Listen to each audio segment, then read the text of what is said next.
Hello and welcome to your Newsmax Daily for Monday, February 24th, 2025, the 8th Monday of the year, and I hope you had a terrific weekend doing whatever it is you enjoy doing on the weekends.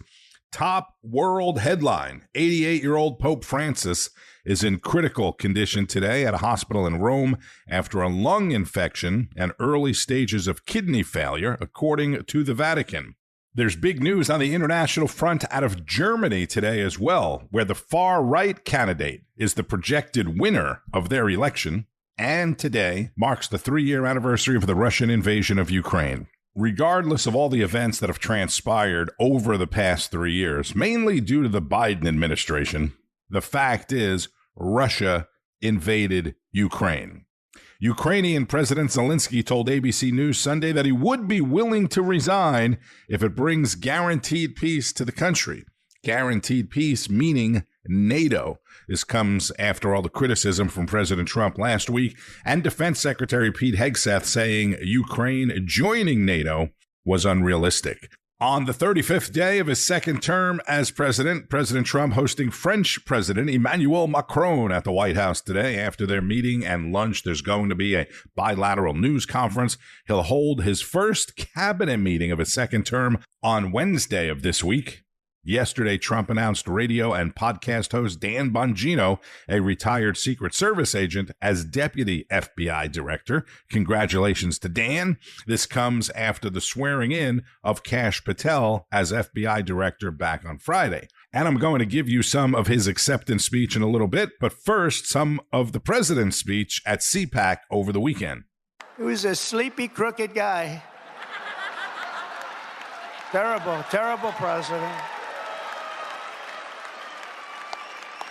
He was the worst president in the history of our country. I don't care. I'll say it.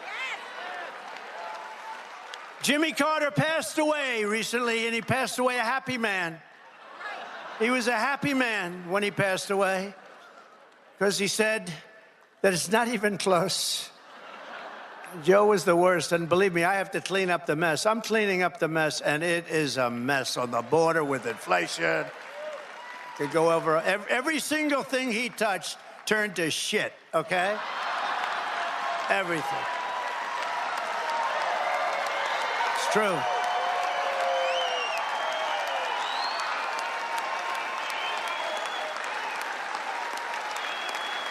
It's true. That's true. Now Franklin Graham's angry at me.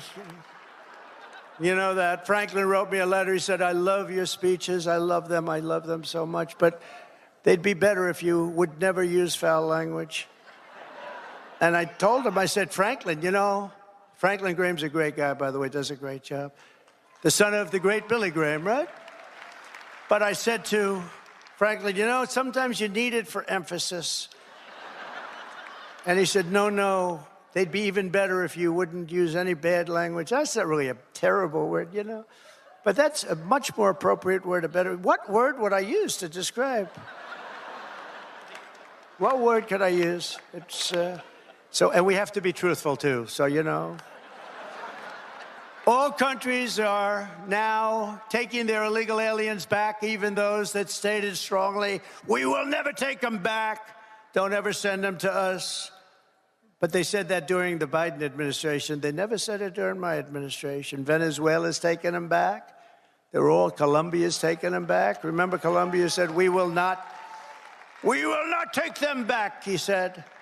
And within about 13 minutes, I think, we would love to take them back. In fact, we will send our planes to pick them up. Remember?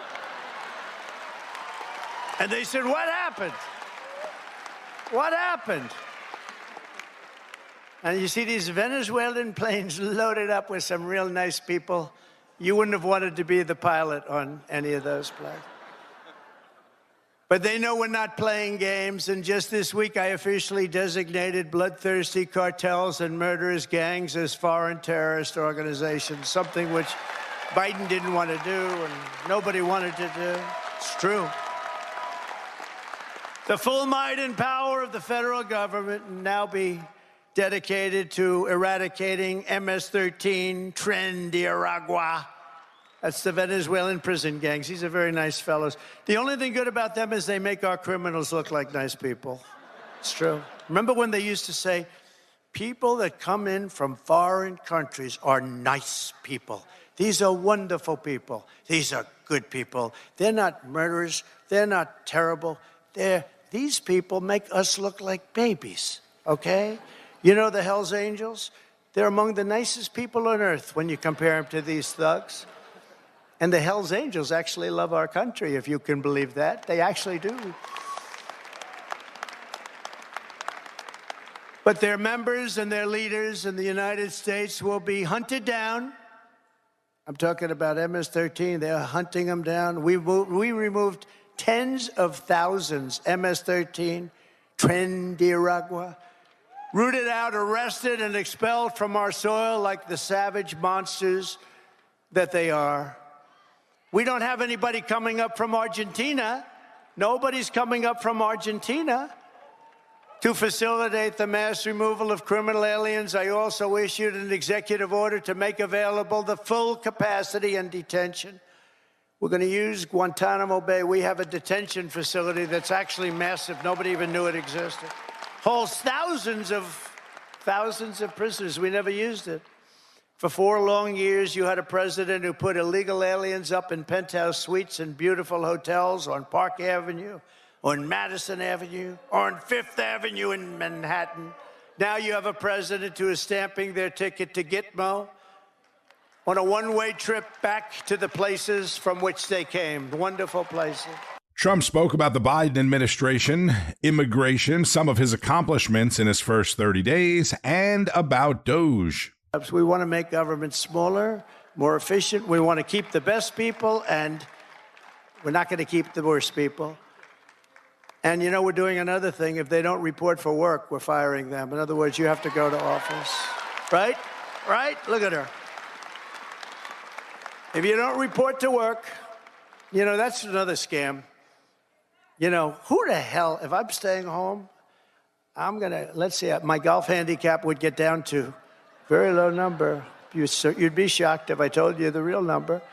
But I would be so good, I'd try and get on tour. I would be so good. I'd call up, I'd say, listen, I'm really working here. Where are my clubs? Where are my clubs? Either that or, in many cases, they have second jobs while they're getting paid by us. So one of the reasons they're leaving is because they don't want to have to show that. And we're demanding to see that information. How many jobs have you had? Who paid you while you were working for the government? And we are demanding that people, if they work for the government, they have to show up and sit in an office and do their job, right?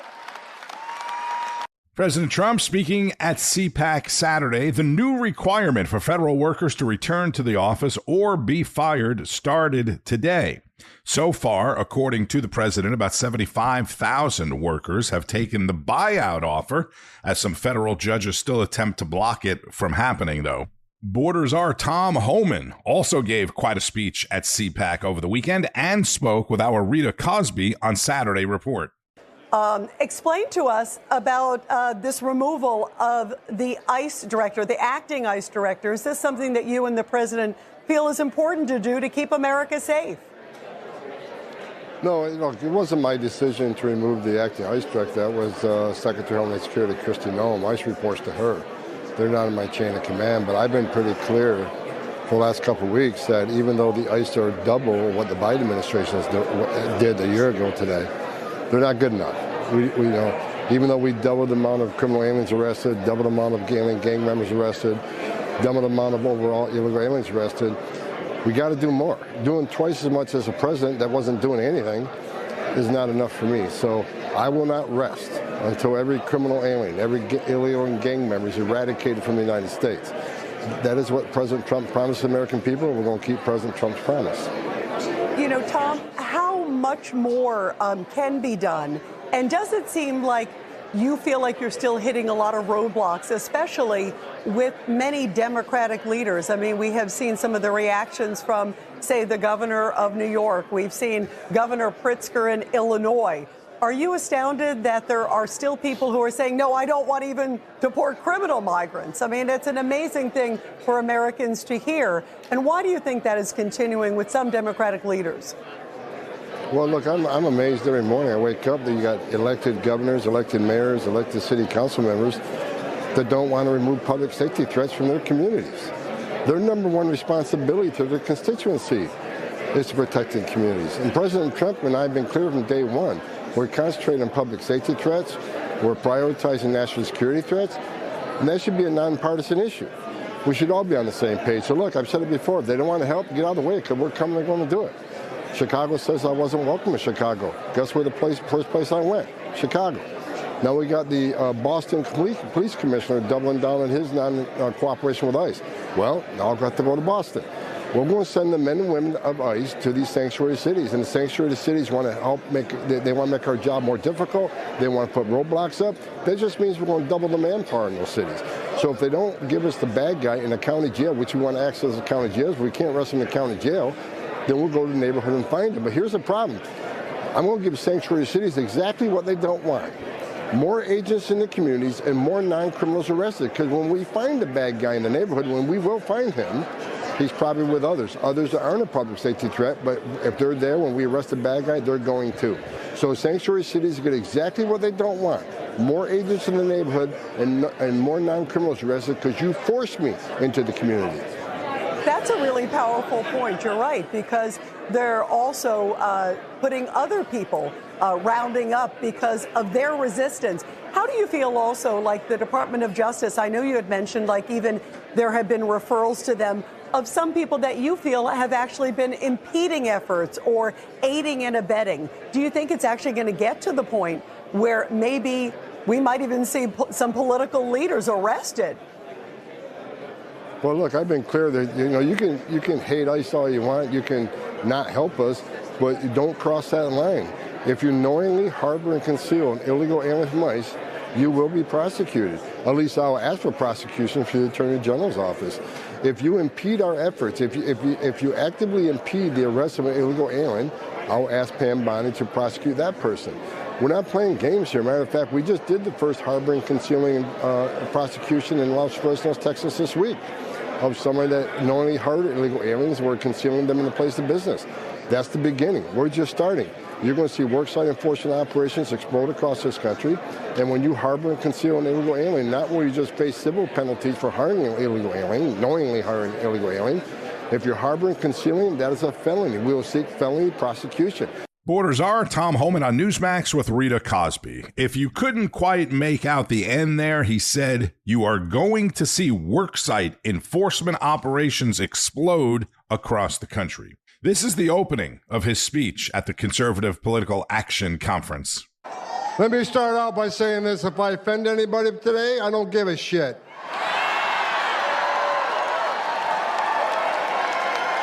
Don't care. The media in the back room, I'm sure I'll be reading a lot of hit pieces on me tomorrow. I don't give a shit what you think about me.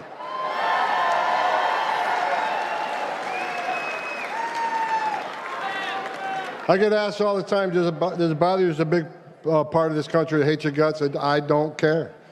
I don't care. Because we got a job to do. You know, I wake up every day for the last 4 years pissed off because the Biden administration took the most secure border in my lifetime and unsecured it on purpose, right? I worked for 6 presidents, starting with Ronald Reagan. Every president I ever worked for took steps to secure the border. Even Clinton and Obama took steps to secure the border because they clearly understood you can't have national security without border security. They got it.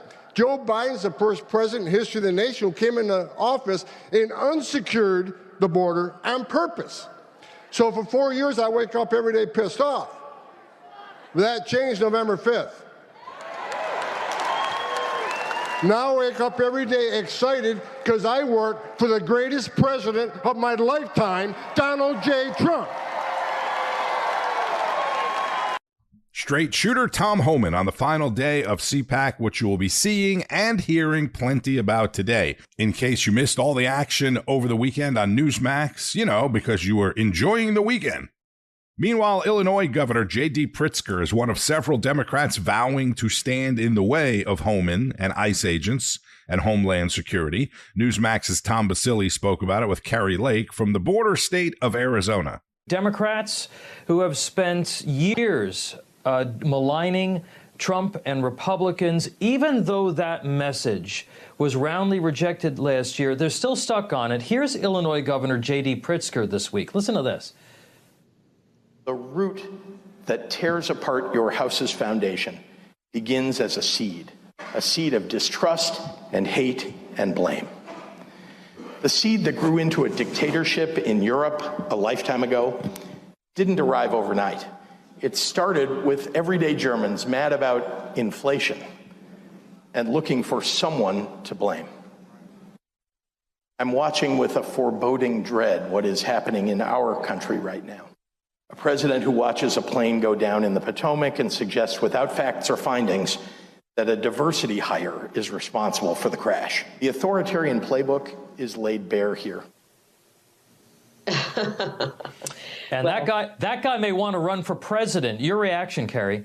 That would be great if he did, because it would be fun to watch the defeat of that guy. He's full of hot air. And, you know, we're watching with anticipation if that's exactly what he wants to do, because look what's happened to Illinois. I was born in Illinois. I was raised in Iowa. This state is so far gone. And the only hope is that the federal government under President Trump's leadership can help the people of Illinois. We need to make sure that we're getting education system back in the hands of parents and out of the corrupt Department of Education and Teachers Union.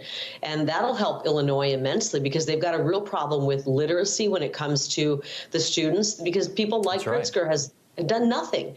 Their economy is not doing well. Crime is out of control. A once beautiful city, the Windy City, Chicago, is it's uninhabitable in some areas. You can't walk around. You can't walk on the streets anymore without fear of being hurt or harmed. And so he's done an absolutely horrific job as governor. I don't care that he has an R behind his name. Frankly, we're beyond Democrat and Republican. We are all about what are you doing to restore peace, prosperity, safety, and security. And Governor Pritzker is not doing a good job with that. Kari, exit question for you. You're going to be leading Voice of America, which has for decades been charged with articulating American values and messages about American society to the world and people overseas. There have long been serious concerns about it being co-opted by the far left and therefore how it is presenting America to the world. What reforms are you contemplating making as you look to take charge of that agency? And as somebody who was part of communications during the war on terrorism after 9/11, I can tell you it's a very important job that you're about to take. Sure is. I mean, we know that we're in an information war. We know the power, the strength behind information. And when you put out information that is hurtful to our country abroad, it can hurt all of us, each and every one of us. And so we need to make sure we're telling America's story, spreading the message of freedom and liberty abroad. And as a soft power with a relatively small budget, we can accomplish so much, and we can prevent, with Voice of America, if it's done properly, we can prevent trillion-dollar wars. And I think that's well worth it. It's an investment that's well worth it. Well, it's an important job, folks, and we certainly wish you all the best. Kari Lake, thank you so much for being with us. Thank you. Thank you. Kari Lake with Tom Basile on America Right Now. That's on Saturday mornings, 9 Eastern on Newsmax. America Right Now with Tom Basile. Illinois Governor J.D. Pritzker, if you don't know, is a billionaire member of the family that owns Hyatt Hotels, among many other things. Since Kari Lake was talking about media, another big headline from the weekend, and you've likely heard about it by now, was the announcement that the new head of MSNBC and Comcast have canceled the Joyless Reed show. Reed will host her final show this week. Even some Democrats that I know who watch MSNBC are happy about this. And let's go back to Friday when Attorney General Pam Bondi performed the swearing-in ceremony for Kash Patel as director of FBI.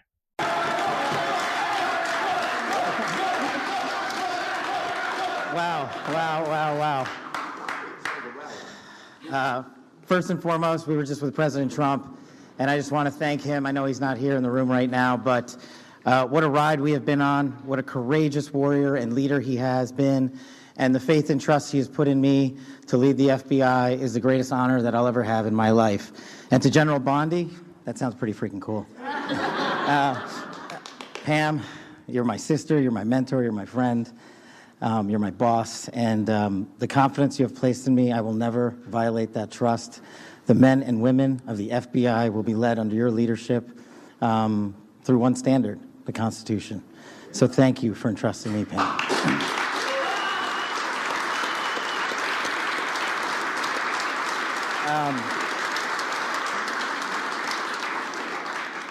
Oh man, this is effing crazy.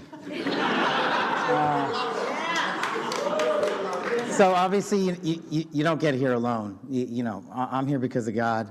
I'm here because of my family, and I'm here because of my friends. And you're literally in this room because you made it happen. My sister, Nisha, and my nephew, Aryan, flew in from London just to be here. My beautiful girlfriend, Alexis, is here. Yes, I agree. My aunts and uncles are here. They've come from all over the country. I am living the American dream. And anyone that thinks the American dream is dead, just look right here. You're talking to a first-generation Indian kid who's about to lead the law enforcement community, the greatest nation on God's green earth. That can't happen anywhere else.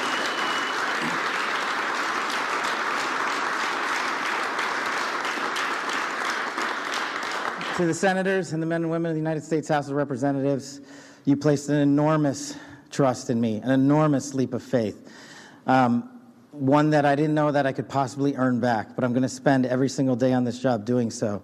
The fact that you placed the confidence you did in me has inspired me to reach new heights at this job. I promise you the following. There will be accountability within the FBI and outside of the FBI, and we will do it through rigorous constitutional oversight starting this weekend. New FBI Director Kash Patel, who closed with this. We will uphold the Constitution. We will uphold ourselves to the Constitution. The men and women at the FBI, I have your back because you have the backs of the American people. You will be held to the same high standard. Any deviation from that standard will not be tolerated at this Federal Bureau of Investigation. The men and women at the FBI who make us safe deserve better, and they are going to get it with our leadership and your support. God bless America, and God bless every one of you. I love this country.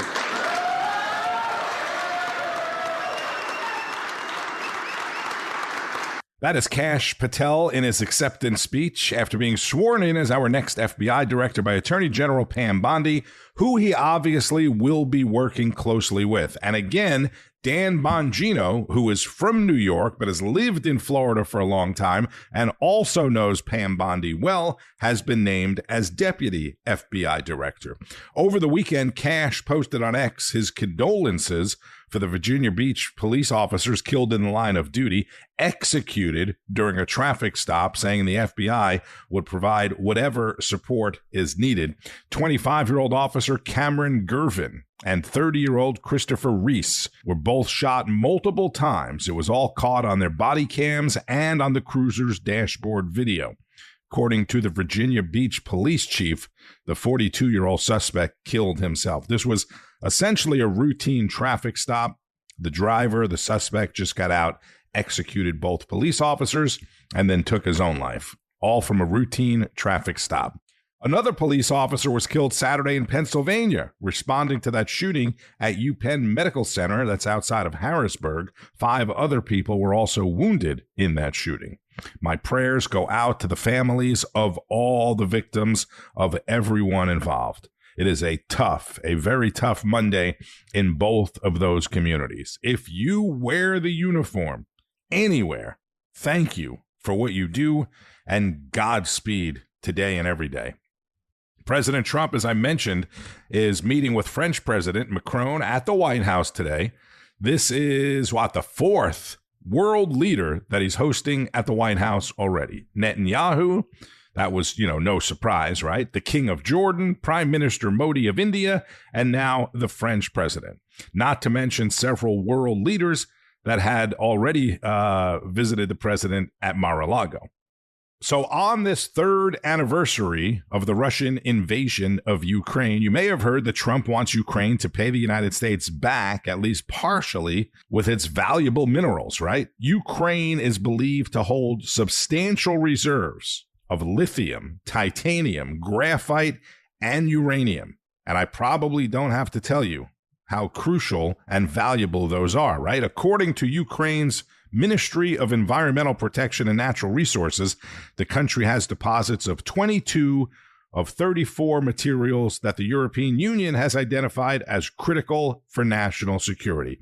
It makes Kyiv a potentially very important player in global supply chains, particularly as Western nations look for alternatives to China, who also accounts for almost half of the world's known rare earth reserves, which is why Trump wants access to that.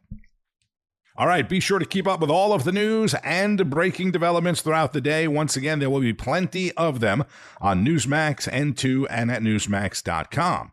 It all begins each and every day with Wake Up America, followed by National Report, Newsline with Bianca De La Garza, American Agenda, Frontline with Carl Higbee, The Chris Salcedo Show, Greta Van Susteren, Rob Schmidt, Finnerty, Greg Kelly, and more.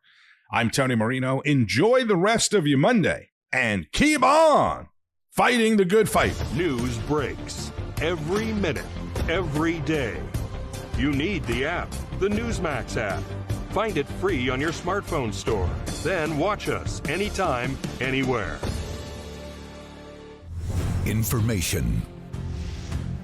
Truth is freedom. is Newsmax.